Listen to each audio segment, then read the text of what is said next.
tugboats were gathered round the dispatcher at the Great Ocean Tug and Salvage Company dock, getting ready for their morning work meeting with the dispatcher. Theodore was waiting impatiently for the meeting to begin. For today was a very important day. Monday. Every Monday, the dispatcher gave the tugboats their special jobs for the rest of the week. First, the jobs for the week, announced the dispatcher. George will be in charge of getting new bumpers. We seem to be losing a lot of bumpers lately. Foduck, harbor safety as usual. Emily, clean up patrol. Hank, this week I would like you to be in charge of oil. Theodore looked at Hank. Oil was the job he had been hoping for. Theodore wasn't sure what jobs were left. Maybe there'd be none for him. But then the dispatcher said, Theodore? Oh yes, Theodore. This week you'll be in charge of welcomes. Theodore was surprised, being in charge of welcomes. That meant you get to show special visiting ships around the harbor. It was a very important job. He'd never done it before. Hello, Mr. or Mrs. Special Visiting Ship, practiced Theodore. Welcome to our harbor. I hope you like it here because it's nice. Because it's nice? Did that sound right? Theodore wondered, what should he say? The loud blast was from George, who was on his way to work with Hank. What are you doing? Asked George. I'm practicing my welcome, replied Theodore. Welcomes are easy, said George. You just say, hello, this is the second biggest ice-free harbor in the whole entire world. And with that, George let out a big, long blast of his horn. A big blast from my horn, thought Theodore. I wonder, is that the best way to welcome? Theodore had a job to do with Emily, so he thought he'd better ask her, too, just to make sure. Emily, called Theodore, what's the right way to welcome? Visiting ships like to see interesting things, replied Emily. I always tell them about the family of whales who sometimes visit the rocky cove. That's different from what George said, Theodore thought to himself. I wonder which is really the right way to welcome. They passed Foduck, nudging Bedford Buoy back into place. Strange, Foduck was saying. This buoy is spun right off his spot. Theodore knew Foduck always had a lot of useful information, so he asked, Foduck, what's the right way to welcome? You simply say, replied Foduck, that our harbor is the safest harbor in the world, and we have the most fire extinguishers. And then, he added, I do this. Foduck shot out a great spray with his firefighting hose. Another way to welcome, groaned Theodore to himself. But which welcome was the right welcome? The next foggy morning, after the dispatcher had told the tugboats their jobs for the day, he turned to Theodore and announced, We have a very special guest who has come to stay in our harbor. Please go welcome him. The other tugs were surprised. They hadn't seen or heard any special ships arrive. He came in under the water, explained the dispatcher, and now he's at the Navy Yard. His name is Northumberland. Under the water, replied Theodore. He must be a submarine, said Foduck. He's been under the water for 3 months, continued the dispatcher. I expect he's very tired now. He's here to rest. The tugboats floated off to work, thinking about the mysterious new visitor. Theodore set off bravely for the Navy Yard.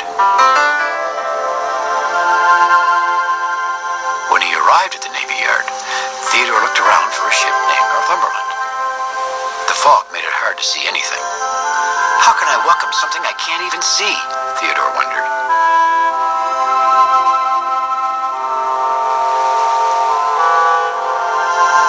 Then the fog parted a little, and he saw something that looked like a monster shark, all made of metal.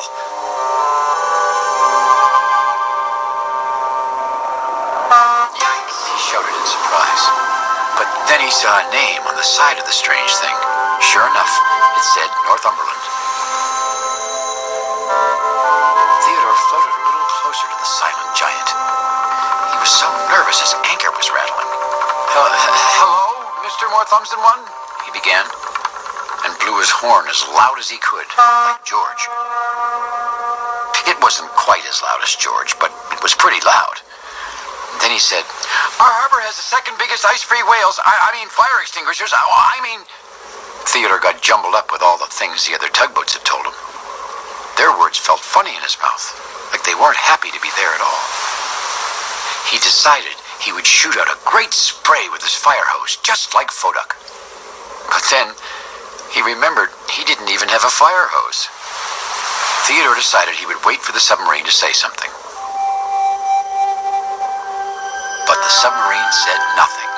Not a word, not a whisper, not a wink.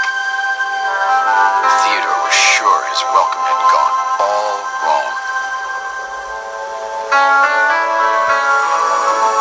The other tugs were waiting for Theodore when he returned to the great ocean dock. They were eager to hear all about the new ship. "How did the welcome go?" asked Emily. "What's a submarine like?" asked Hank. Theodore hung his head. "Well, a shark, I guess, but I've never really seen anything like him before. And I don't think the welcome went very well. He didn't even seem to notice me." George looked upset. "Did you tell him how big the harbor is?" "Not really," answered Theodore. "What about the whales?" said Emily. "Not exactly," replied Theodore. "What about safety?" asked Foduck. "And about bigness?" shouted George. The tugs all began to talk at once, toot their horns. Each one thought their welcome was the right one. The tugs turned to Theodore to see whose welcome he would choose. Theodore felt very unhappy. He had already tried to do what everyone had told him, and it had gone all wrong. "Well," George said finally, "you have to say something because it's getting late." Theodore set out again to try to welcome the submarine.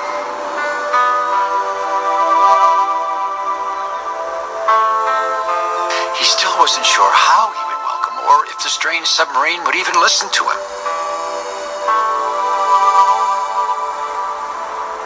Theodore was surprised to see Emily and Hank floating towards him. "We've come to help," said Emily. "To help," echoed Hank. "But," said Theodore, "which welcome should I choose this time? Which welcome is the right welcome?" Emily thought about it, but then she finally said, "I don't know, but I do know that you have to try and do your best, because tugboats never give up." Theodore was happy that Emily and Hank had come to help, as it was getting dark, and Northumberland was kind of scary. But as they approached the submarine, all shiny and silent, Hank's eyes grew wider and wider. "Maybe," whispered Hank, "submarines don't like tugboats. Maybe that's why he doesn't say anything." Theodore floated a little closer to the submarine. He was just clearing his throat and making brave puffy sounds with his smokestack when Foduck appeared.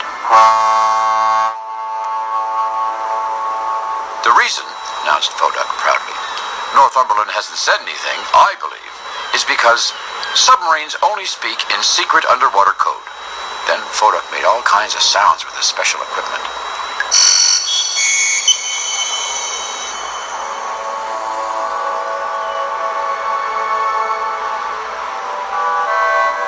But the submarine still didn't say a word, or a whisper, or even wink. "Thanks for trying anyway," said Theodore. It seemed like there was nothing to be done, when suddenly, much to Theodore's surprise, George rumbled up. "Did you tell him how big things are?" he demanded. "No," admitted Theodore. "He probably wouldn't listen anyway." A little steam escaped from George's stack. Theodore thought he was angry at him, but George turned to the submarine and thundered, "You are being rude to my friend Theodore, Mr. Submarine. Hello?" Then George let out a great blast with his mighty horn that could be heard from one end of the harbor to the other. But the submarine remained as silent as the sea on a sunny day. Theodore thanked George for trying to help. All his friends had tried to help. But some things were not meant to be. The tugs turned sadly for home. Just then, there was a sound, a kind of groaning, kind of moaning sound. The tugboats slowly turned back to the submarine. It was moving. Then the most surprising thing happened. One sleepy eye blinked open and looked right at the tugboats. The tugs were scared, but fascinated. They slowly floated toward the other end of the great vessel. Oh, hello there, tugboats, said the submarine, who seemed surprised to have visitors. The tugboats turned to one another in amazement, and it was then that Foduck understood. "We've been speaking to the wrong end," he exclaimed. The submarine had been sleeping soundly from his long ocean voyage and had finally been awakened by George's powerful horn. Northumberland looked around at the tugs, waiting for someone to say something. All the tugs looked at Theodore. Theodore floated forwards just a little bit. "Welcome to our harbor," he said. "I hope you like it here because it's... Theodore could feel the other tugboats watching and waiting to hear what he would say. He swallowed the big lump in his throat and said, "Because it's nice." Theodore knew it wasn't the way the other tugboats thought was the right way to welcome, but it was his way. "It's really nice," shouted Hank, as if he had just thought of it. "Well, thank you, tugboats," yawned Northumberland. "What a wonderful welcome indeed."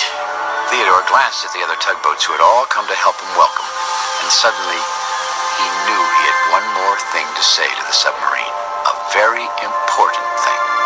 "And also because," said Theodore, "most of all, this is the friendliest harbor in the whole world." The tugboats smiled big smiles and tooted their horns, and Theodore smiled the biggest smile of all.